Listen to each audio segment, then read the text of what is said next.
o G7 com as capitais do Afeganistão, eles queriam raptar a agenda desse G20, será um ataque direto dos Estados Unidos contra a Rússia. Isso pode já configurar a Terceira Guerra Mundial.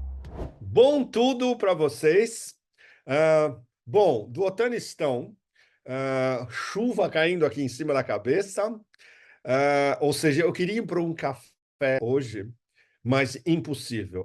Tá um horror lá fora e vocês não sabem da Paris quarto ou quinto mundo lá fora também, né?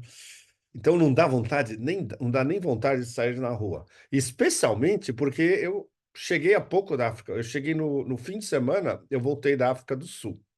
Bom, brinde inicial de uma das canecas do Donbass. O que eu vou tentar fazer hoje é uma mini viagem com vocês, a partir da cúpula dos BRICS em Kazan. Na verdade, foi um pouco meu itinerário, mas é um itinerário também do que está acontecendo entre as Américas, a África e o Otanistão, sem falar da Ásia, evidentemente. Então, os temas estão todos interligados.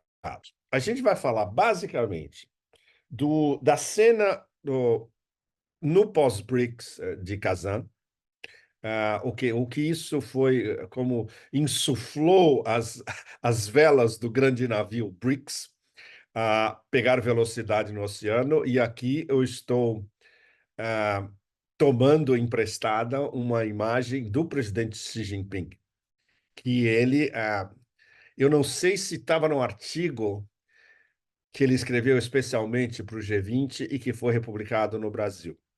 E ele falou isso ao vivo também, no Rio de Janeiro. Bom, teve, logo depois dos BRICS em Kazan, eu voltei para cá e eu tinha tomado uma decisão mais ou menos estratégica.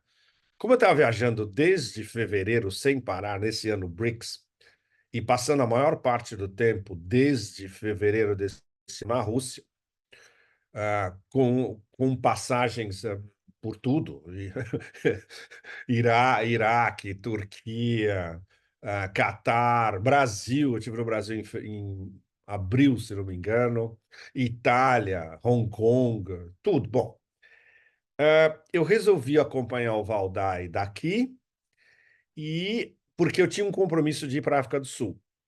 E por causa disso eu não fui ao APEC, no Peru, a cúpula da Cooperação Econômica Ásia-Pacífico, que é algo que eu sigo praticamente todos os anos, desde quando eu me mudei para a Ásia, há 30 anos atrás, em 1994. Bom, e evidentemente não foi o G20 do Rio, e isso alguns de vocês vão achar muito peculiar. Vários dos meus amigos no Brasil e fontes muito bem formadas me disseram: não venha, que vai ser uma perda de tempo. Eu acho que perda de tempo não, porque ir ao Rio de Janeiro nunca é uma perda de tempo. Mas não é algo que necessariamente você precisava estar nas salas das reuniões do G20, que inclusive são fechadas para todos. Os únicos que podem entrar nas salas são os líderes e 2 ou 3 membros das suas delegações, os mais próximos. Geralmente ministros das relações exteriores, assessores de política externa, etc. E é vetado para todo mundo, como em qualquer cúpula. Eu acompanhei a APEC da África do Sul e acompanhei o G20 voltando para cá no Otanistão. De segunda e terça eu já estava de volta no Otanistão, vindo da África do Sul. E essa viagem à África do Sul foi muito legal porque ela foi uma complementação dos BRICS, na verdade.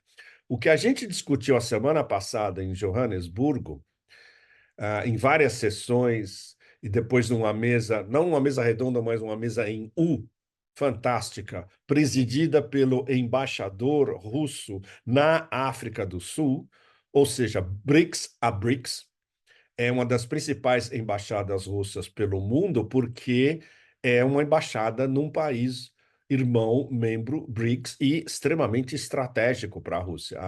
A África do Sul é uma das parcerias estratégicas principais da Rússia. Inclusive no dia, na manhã, depois da nossa mesa em U, que foi fantástica, durou mais de 3 horas, com alguns das melhores cabeças sul-africanas, acadêmicas, scholars, diplomatas, ex-diplomatas, analistas geopolíticos, especialistas em mídia, etc. Era uma mesa de altíssimo, altíssimo nível. Continuando as discussões do dia anterior, onde a gente teve nós tivemos 3 sessões. Eu abri a primeira e moderei a primeira, e eu fechei a terceira. E na segunda eu pude relaxar um pouco, porque eu estava só acompanhando as intervenções dos nossos amigos da África do Sul, do Mali e do Senegal. Sensacional. Eu imagino que isso poderia ser feito no Brasil. E a ideia seria talvez fazer no ano que vem uma reunião desse tipo no Brasil também. Mas o nível da conscientização dos nossos brothers and sisters da África do Sul, do Mali, do Senegal, de todos os desafios para não só o desenvolvimento sustentável da África, mas para a União Africana política, econômica, geopolítica, geoeconômica, de transportes, de comunicações, de corredores de conectividade, tudo isso, excepcional. Bom, e no dia seguinte, quando a gente foi, depois da nossa mesa de discussão sobre unidade africana no mundo multipolar, esse era o tema, nós visitamos, antes de ir a uma recepção excepcional na embaixada russa em Pretória, nos arredores de Pretória, uma mansão no alto de uma colina com uma vista absolutamente espetacular, e tinha excelentes convidados, e os russos, como anfitriões, são inigualáveis. A graça, a polidez, a organização, e depois todo mundo relaxa, bebe-se muito bem, como vocês sabem. Nessa recepção, a gente continuou conversando sobre os temas das nossas discussões, dessa mesa em U, não redonda, sobre os desafios da África, como organizar a unidade política africana, esse foi um dos principais temas, como a África tem que moldar o seu próprio mapa de desenvolvimento. Isso é algo que todos os nossos interlocutores frisavam em detalhes. Então, um pouco de tudo isso está na coluna que eu acabei de escrever há pouco, antes de conversar com vocês, e que deve sair entre Rússia e outra questão no meio da semana. Então, eu imagino que quando vocês estiverem assistindo esse Pepe Café, ela já deve estar sendo, ou já está traduzida em português e publicada no Brasil em diversos mídias diferentes.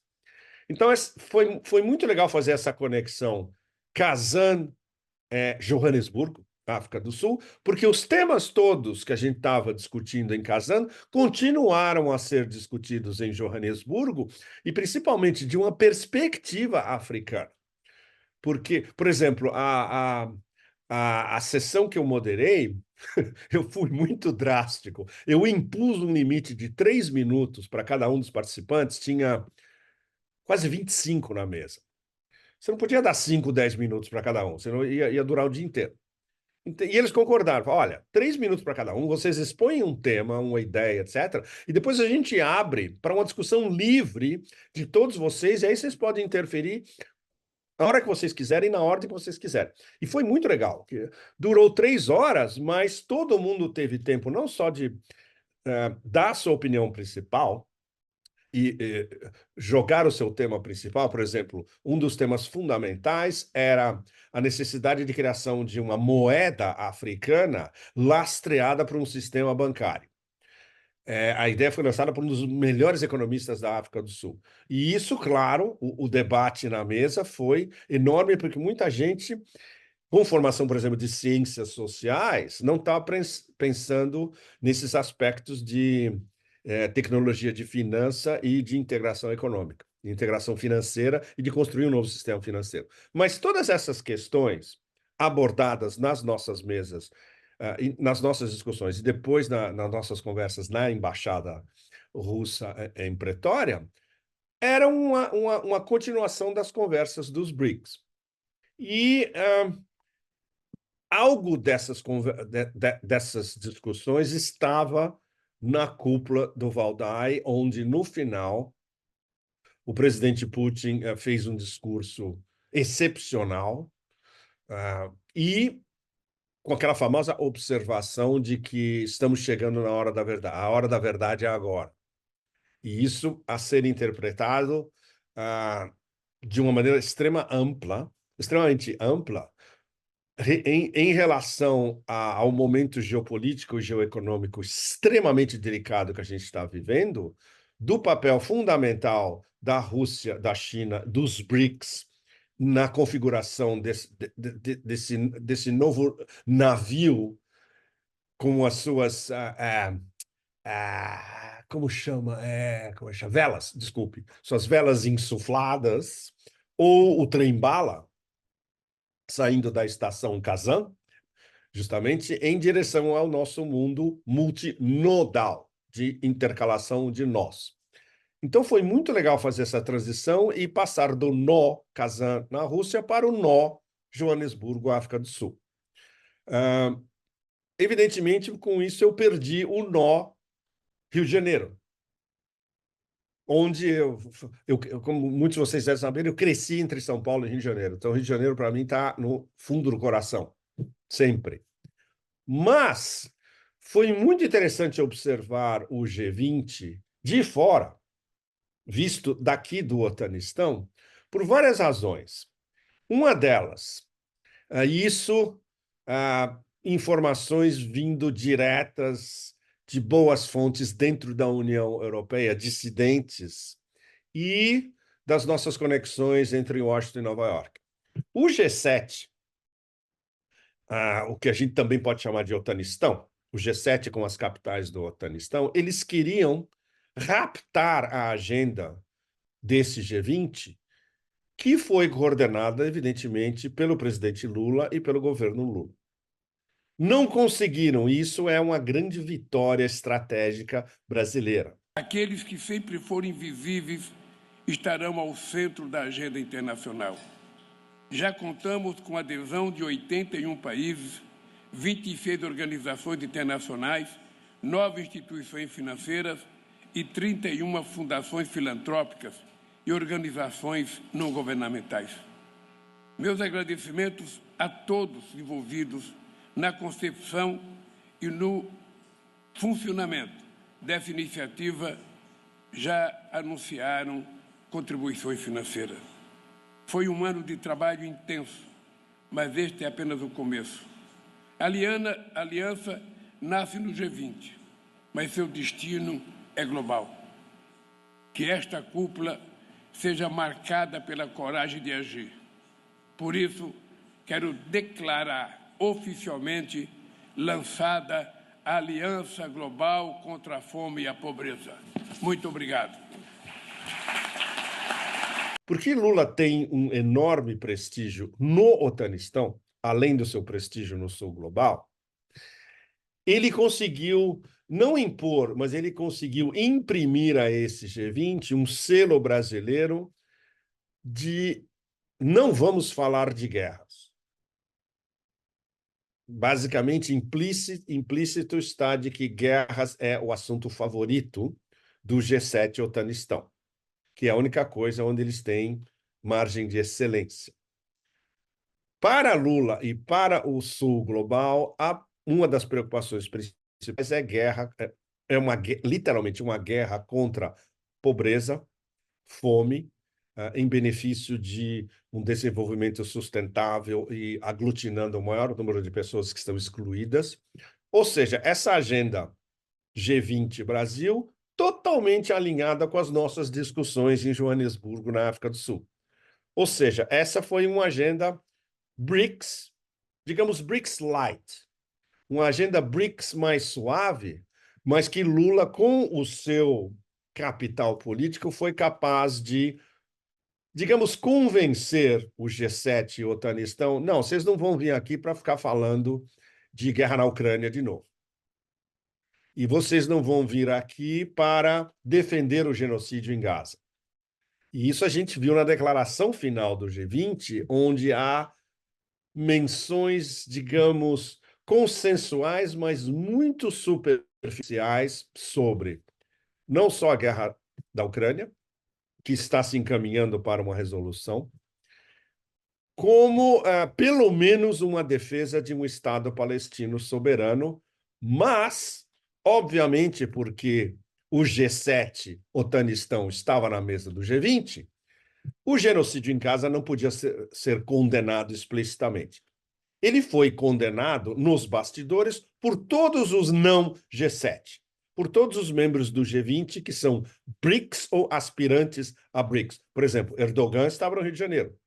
A Turquia é um dos novos 13 partners dos BRICS. A Indonésia também é um dos 13 partners dos BRICS, e vários outros.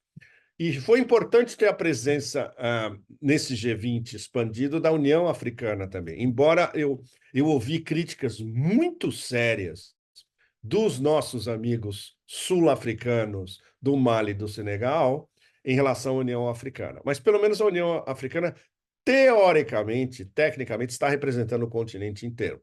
Embora haja necessidade de se criar uma união, digamos, uma União Africana dos Povos, que ainda não existe. Isso é algo que foi também discutido em Joanesburgo. Bom, então, esse foi, digamos, a mini viagem pós-BRICS em Kazan. A continuação das discussões no Valdai Club, quando o presidente Putin reafirmou, na verdade, ele reafirmou o que foi discutido em Kazan, de que o momento da verdade é agora e que agora o trabalho vai ter que ser muito mais aprofundado por parte dos BRICS, especialmente, e do BRICS+, BRICS Plus.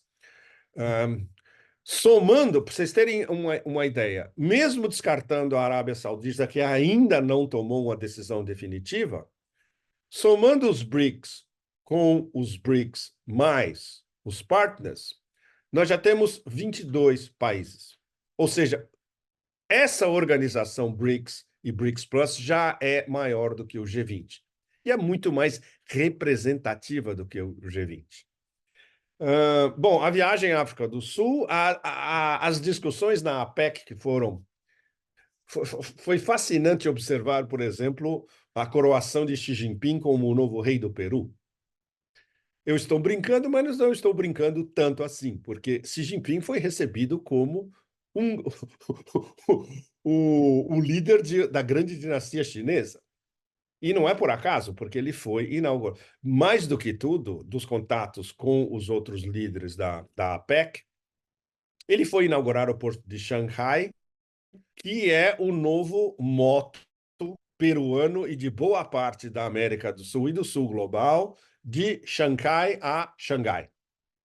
E é exatamente essa formulação extraordinária, deliciosa e jocosa e, ao mesmo tempo, bastante realista, de uma nova rota da seda do Pacífico, do Pacífico sul-americano até o Pacífico asiático, e que vai levar essa integração Ásia-América a novos horizontes extraordinários. Para vocês terem uma ideia, por exemplo, o Chile, que também é uma nação pacífica, os analistas chilenos ficaram desesperados com Xi Jinping promovendo o Peru e vice-versa, e o fato de que esse porto foi inaugurado no Peru e que vai ser o principal porto estratégico da China na América do Sul. E os chilenos disseram, por que não nós? Por que nós não fizemos isso? Bom, essa é uma longa história.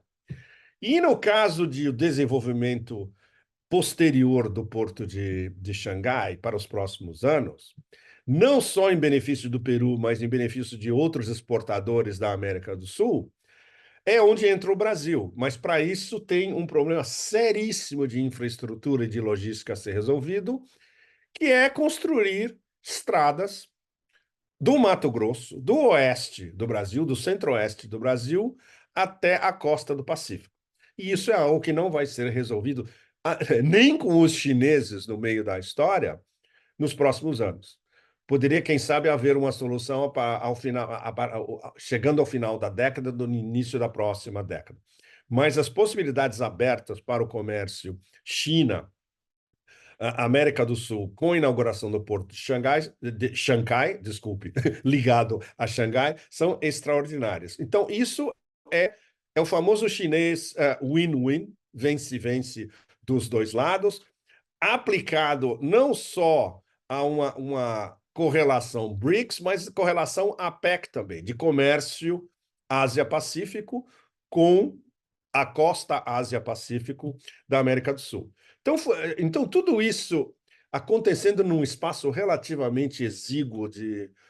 Na verdade, tudo isso aconteceu em 2 semanas, no máximo. E, bom, encerrando o G20 no Rio com um tom, digamos, auspicioso que não se esperava no início. Porque havia muita preocupação no âmbito dos BRICS e no âmbito do sul global, da maioria global, de que esse G20 ia ser encampado pelo G7. E não foi.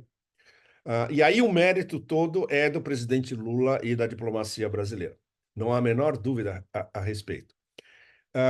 Bom, o G20 não tinha nem acabado ainda quando veio a Suprema Bomba. Na verdade, a Suprema Bomba veio antes do início do G20 e a bomba complementar, se podemos colocar dessa maneira, veio antes do final do G20.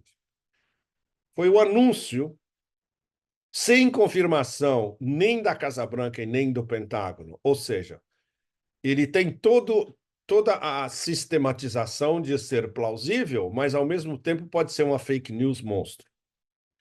De que a administração do boneco de pano, que, por sinal, escapou acidentalmente da foto na frente do Museu de Arte Moderna Rio de Janeiro, com pão de açúcar ao fundo, da Aliança Global, desculpe, contra a fome e pela eliminação da pobreza, o boneco de pano da Casa Branca não está nessa foto. Número 1. Muito importante, pode ter sido um lapso ou não, certamente foi um lapso, mas um lapso mais significativo do que um planeta obscuro sendo descoberto. Fundamental. Esse anúncio, que veio mais ou menos simultâneo com o boneco de pano em questão, mais uma vez, posando em um cenário, praticamente um cenário plausível para uma série da Netflix filmada em interiores e não ao vivo, embora o cenário fosse ao vivo, um cenário improvisado com 2 teleprompters na selva amazônica, entre aspas, selva, entre aspas, e amazônica, entre aspas, e vocês podem entender, vocês devem entender o que eu estou querendo deixar implícito diplomaticamente.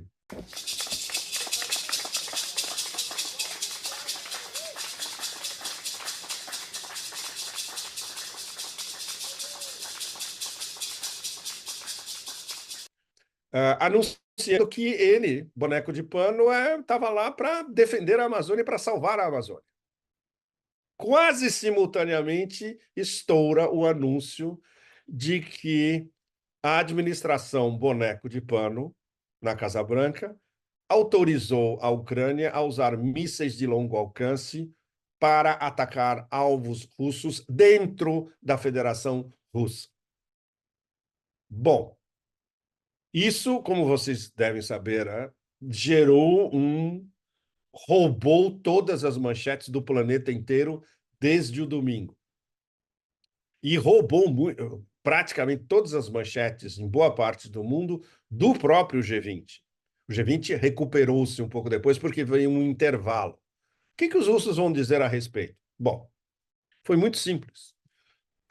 Vladimir Putin esperou, digamos, menos de 48 horas. Na verdade, ele esperou 36 horas, mais ou menos, no máximo.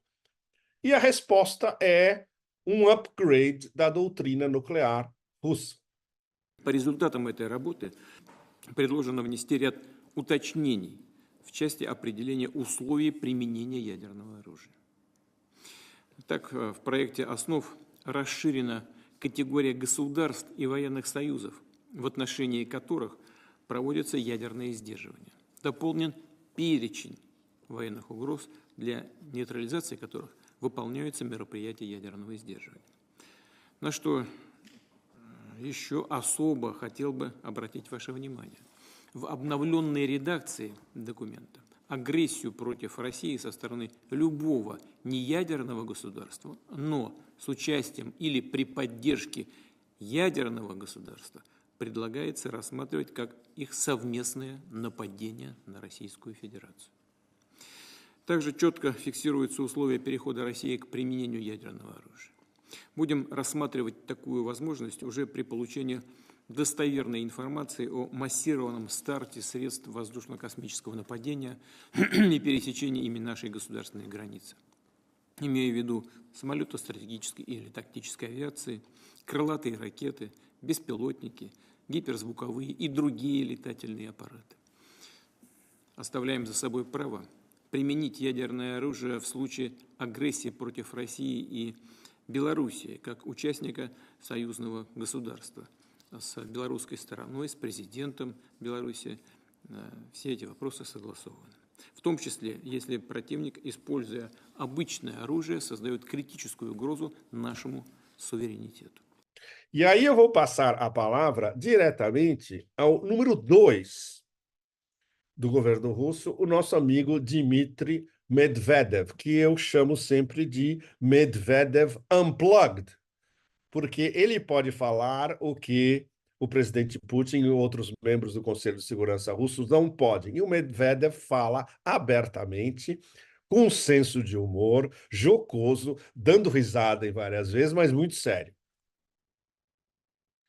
Então, Medvedev, na verdade, resumindo o que ele disse, não é tão importante que essa decisão tenha vindo da OTAN de lançar mísseis balísticos de longo alcance, entre aspas, no território profundo da Federação Russa, porque esses ataques já vinham acontecendo com drones. Ou seja, o míssil não é uma enorme diferença. Claro, os mísseis têm mais poder de fogo.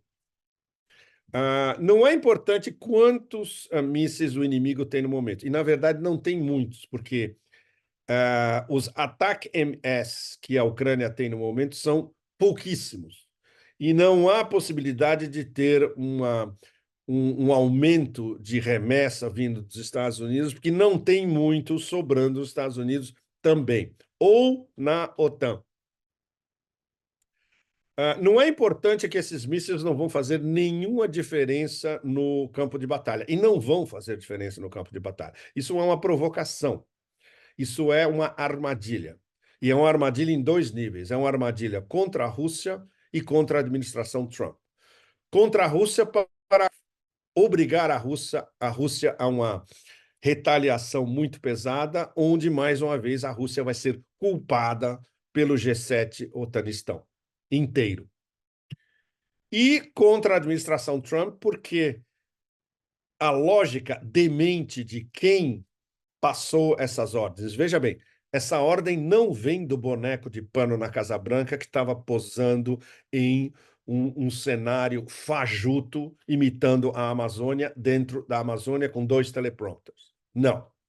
Essa decisão veio do Deep State americano, facilitada por 2 funcionáriozinhos vagabundos que controlam a política externa americana durante esses últimos 4 anos. Tony Blinken e Jake Sullivan. Então, esses foram os caras que decidiram, é o que a gente chama de combo Biden.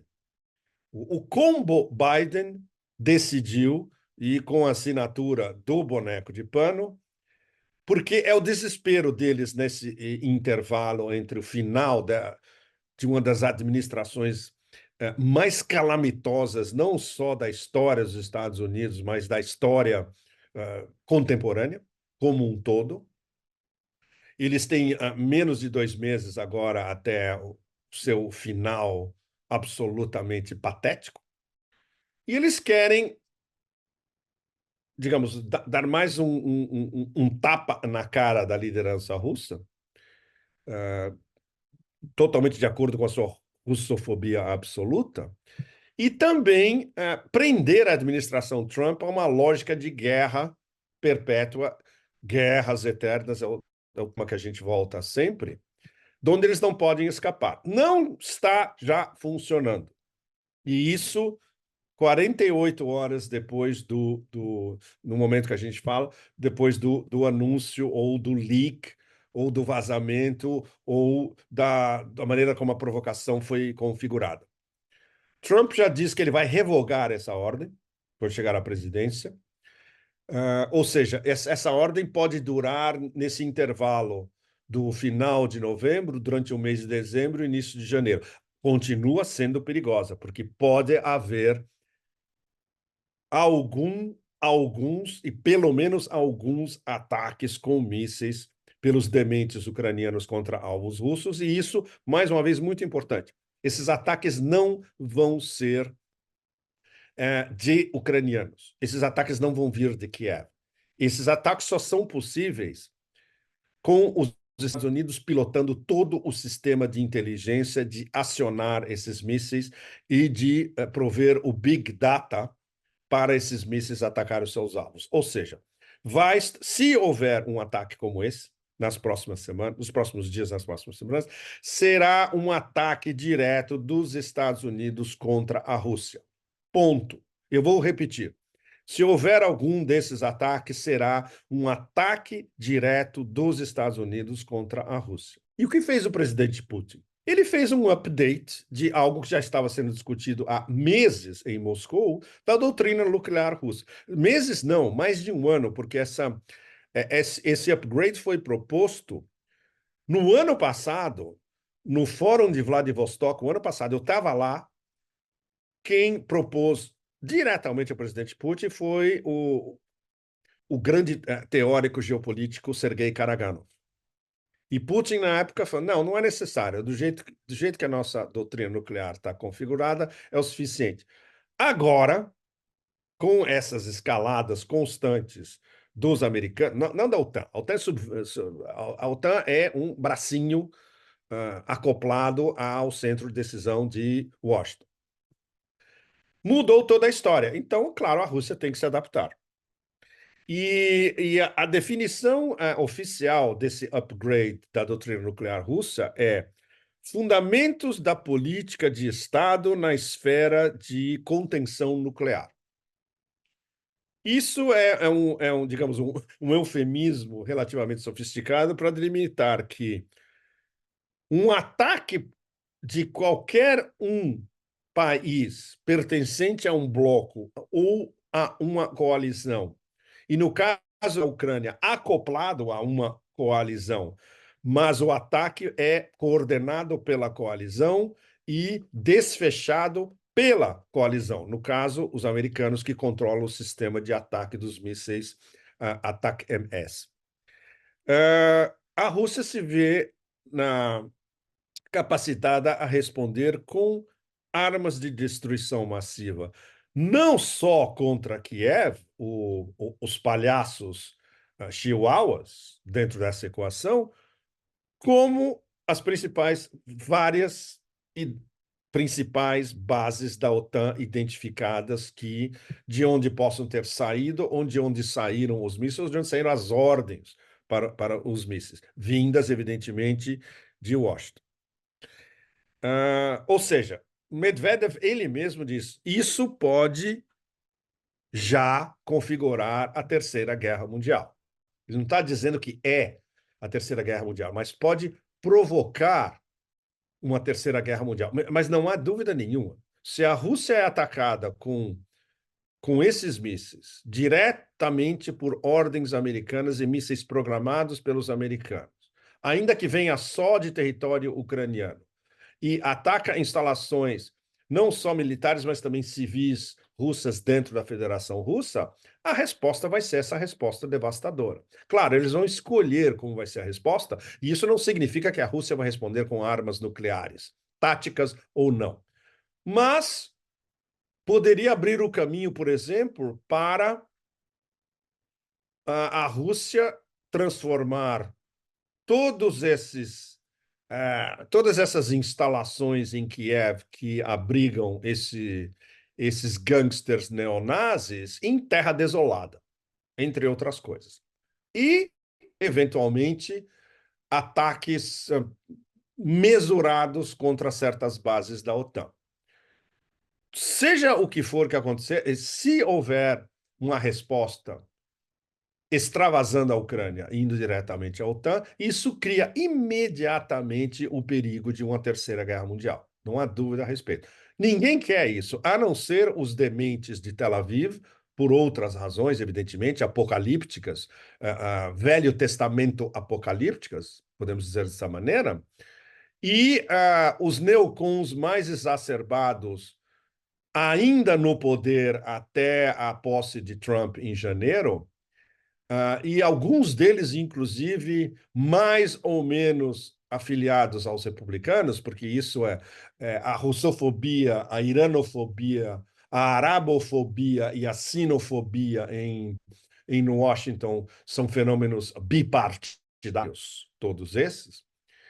Então, isso nos coloca mais uma vez à beira do precipício, todos nós no fio da navalha. Vamos encerrar por aqui essa pequena amostra, porque o objetivo não era falar mais uma vez de guerra, ou seja, a demência do império, ainda que a gente veja pontos auspiciosos para o futuro, exemplo, a cúpula dos BRICS em Kazan, as discussões na África do Sul, as discussões na APEC em Lima, várias das discussões no G20 no Rio de Janeiro, as ações irracionais e dementes, literalmente, de quem está no poder e respondendo a reflexos excepcionalistas, os de sempre, da elite de poder americana, nos leva sempre a ter que falar sobre as guerras eternas, que é o tema deles e que é o único tema onde eles realmente se excedem e excedem todos os outros. Bom, então, deixamos para vocês todos uma nota auspiciosa africana. Esse Pepe Café é dedicado à África. Eu espero que no ano que vem a gente tenha mais reuniões como essa na semana passada em Joanesburgo, não só na África do Sul, mas na Aliança dos Estados do Sahel, Mali, Burkina Faso e Niger. E nossos amigos do Senegal também se dispuseram. A gente podia fazer, quem sabe, uma reunião como essa equiparando, organizada por Mali e Senegal. Isso é uma proposta que está na mesa também. E essa ideia muito bonita que no início de uma das nossas mesas, na verdade, o tema principal da nossa mesa em U, com 25 participantes, a unidade africana no mundo multipolar, que é o que todos nós queremos. Nós queremos uma África forte, unida, progressista.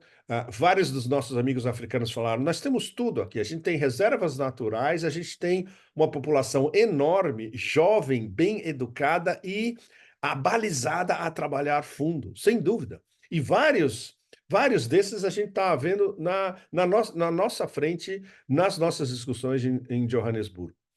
Bom, então, da África e fora da África e para a África, até a semana que vem. Inscrevam-se no canal e na semana que vem provavelmente a gente vai continuar com o tema demência ocidental extravasada. Embora a gente continue a falar de América do Sul, de repercussões do G20, do que está acontecendo na África, do que está acontecendo no oeste da Ásia e, evidentemente, da Eurásia como um todo. Obrigado a vocês todos. Daqui do Otanistão mais deprê que vocês possam imaginar. Tchau, tchau. Até a semana que vem.